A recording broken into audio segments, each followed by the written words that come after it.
যে মানুষটি আজ অবধি কোনো ভুল করেনি, আপনি বলতে পারেন সে আজ অবধি নতুন কিছু করবার প্রচেষ্টাই করেনি। এরকমই কিছু মান দেন দুনিয়ার সবচেয়ে মহান বিজ্ঞানী অ্যালবার্ট আইনস্টাইন। 14 মার্চ 1879 জার্মানের উলম শহরের এক ইহুদি পরিবারে জন্ম নিয়েছিলেন স্যার অ্যালবার্ট আইনস্টাইন। তিনি জন্ম হওয়ার সময় ডাক্তাররা এটা লক্ষ্য করেছিলেন যে তার মাথার খুলিটি সাধারণ বাচ্চাদের থেকে অনেক বড়, আর তিনি একটা অ্যাবনর্মাল বাচ্চার মতো জন্ম নিয়েছিলেন। তবে তা সত্ত্বেও তার ব্রেন এত শক্তিশালী ছিল যে আজ অবধি কোনো মানুষ তার সাথে মোকাবিলা করতে পারেনি। আজ প্রায় 64 বছর হয়ে গেছে আইনস্টাইন আমাদের ছেড়ে চলে গেছেন, তবে আজকেও সায়েন্স তার থিসিসগুলো ছাড়া কিছুই নয়। তাই একটিই কারণ, সবাই আইনস্টাইনের ব্রেনের ব্যাপারে জানতে চায়।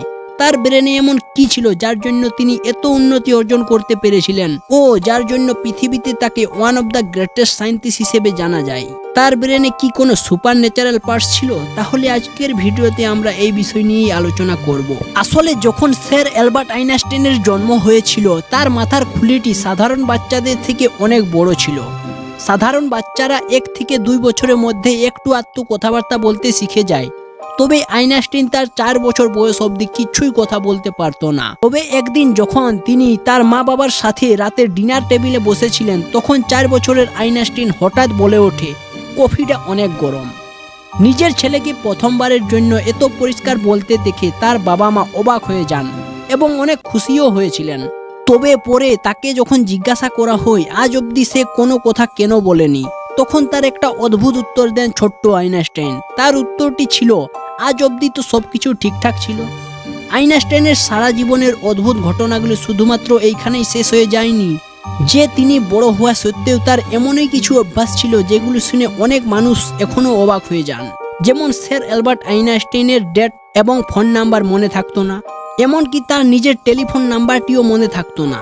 একবার তো তার সহকর্মী তার টেলিফোন নাম্বার চাওয়ায় আইনস্টাইন তার নিজের ফোন ডাইরেক্টরিটি বের করে নিজের নাম্বারটি পড়ে পড়ে বলেন। এটা দেখে তার সহকর্মী জিজ্ঞাসা করেন, আপনি কেন আপনার ফোন নাম্বারটি মনে রাখেন না? তখন আইনস্টাইন তার উত্তর এরকম ভাবে দিয়েছিলেন, আমি কেন এরকম একটা জিনিসকে মনে রাখবো যেটা বইয়ে খুঁজলে সহজেই পাওয়া যায়।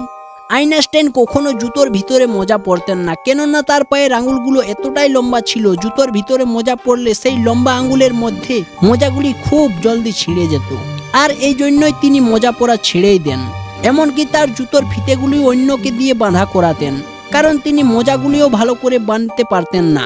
আইনস্টাইন প্রায় একটাই কথা বলতেন, আমি একজন সাধারণ মানুষই, তবে আমার মধ্যে জানার ইচ্ছা রয়েছে অফুরন্ত।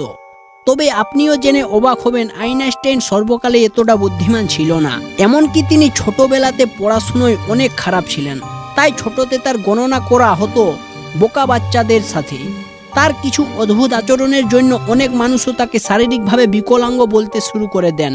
আর আইনস্টাইনের টিচারগুলিও তাকে তেমন একটা পছন্দ করতেন না, কারণ তিনি সায়েন্স এবং ম্যাথ ছাড়া প্রায় সব সাবজেক্টেই ফেল করে যেতেন। প্রথম থেকেই আইনস্টাইনের বইয়ের মধ্যে থাকা জ্ঞানের গুচি একদমই ছিল না। তবে এগুলি সত্ত্বেও তিনি দুনিয়ার সামনে সায়েন্সের এমনই কিছু থিসিস কাছে নিয়ে আসেন যেগুলি ছাড়া আজকের সায়েন্স হচ্ছে প্রায় মেরুদণ্ডহীন প্রাণী। এটাই হচ্ছে কারণ আজকেও তার ব্রেনটি মানুষের কাছে একটা চর্চার বিষয়।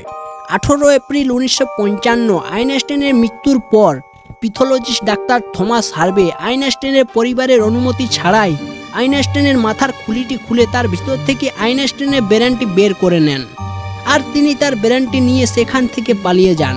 এই কাজটির জন্য ডাক্তার হার্ভে চাকরি থেকে তো বিতাড়িত করা হয়েছে, তবে তার সাথে ডাক্তার হার্ভে বলেন এরকম কাজ তিনি শুধুমাত্র রিসার্চ পারপাসের জন্যই করেছেন। আর তিনি কথা দেন আইনস্টাইনের ব্রেনের উপর তিনি কোনো না কোনো দিন রিসার্চ করবেনই, যেটি ভবিষ্যতে সায়েন্টিস্টদের জন্য খুবই প্রেরণার বিষয় হবে একটি। তবে রিসার্চ করার অনুমতি না পাওয়ার দরুন ডক্টর হার্ভে আইনস্টাইনের ব্রেনটিকে একটি জারের মধ্যে রেখে তার নিজের বাড়ির বেসমেন্টে রেখে দেন।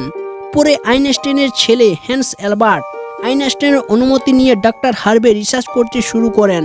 প্রথমে তিনি আইনস্টাইনের ব্রেনটির ওজন করেন। ব্রেনটির ওজন হয়েছিল 1230 গ্রাম, যেটি সাধারণ মানুষের ব্রেনের হইতে অনেক ছোট ছিল, কেননা একজন সাধারণ মানুষের ব্রেনের ওজন হয় প্রায় 1400 গ্রাম। এরকম ডাক্তার হার্ভে আইনস্টাইনের ব্রেনটিকে 240টি খণ্ডে বিভক্ত করেন, আর ওই খণ্ডগুলোকে পৃথিবীর প্রায় অনেক নামি দামি সায়েন্টিস্টদের কাছে পাঠিয়ে দেন। যাতে তারা সহজে পরীক্ষা করতে পারেন যে আইনস্টাইনের মাথার ভিতর এমন কি ছিল যেটি সাধারণ মানুষের থাকে না। আর তারপর ডাক্তার হার্ভে আইনস্টাইনের ব্রেনের টিস্যুগুলি নিয়ে হাজার হাজার মাইক্রোস্কোপিক স্লাইড তৈরি করেন, যাতে আইনস্টাইনের মাথাটি খুব ভালোভাবে পরীক্ষা করা যায়। রিসার্চের ফলে এটা পাওয়া যায় আইনস্টাইনের মাথার ভিতর সাধারণ মানুষের থেকে বেশি পরিমাণ কোষ ছিল। আইনস্টাইনের ব্রেনের ভিতর সেরিব্রাল কর্টেক্স সাধারণ মানুষের থেকে একদমই আলাদা ছিল। আসলে সেরিব্রাল কর্টেক্স হলো আমাদের ব্রেনের একটি খুবই জরুরি বস্তু, যার জন্য আমরা ক্রিটিক্যাল থিঙ্কিং করতে পারি। এটিই ছিল একমাত্র কারণ এটি স্যার অ্যালবার্ট আইনস্টাইনের আলাদাভাবে তৈরি হয়েছিল। তারপর যখন পরীক্ষকরা আরো ভালোভাবে পরীক্ষা করতে শুরু করেন, তারা একটি জিনিস দেখে অবাক হয়ে যান। তারা জানতে পারেন তার ব্রেনের মধ্যে রিঙ্কেল পেরিয়েটাল অপেরিকিউলার মিসিং রয়েছে, যে জন্য তার ব্রেনের আকৃতি ছিল সাধারণ মানুষের থেকে 20% বেশি বড়। সায়েন্টিস্টরা এটা বলেন এজন্যই আইনস্টাইনের ম্যাথমেটিক্যাল স্কিলস সাধারণ মানুষের থেকে অনেক বেশি ছিল। তো বন্ধুরা, ভিডিওটি ভালো লাগলে লাইক করে দিন। ধন্যবাদ বন্ধুরা।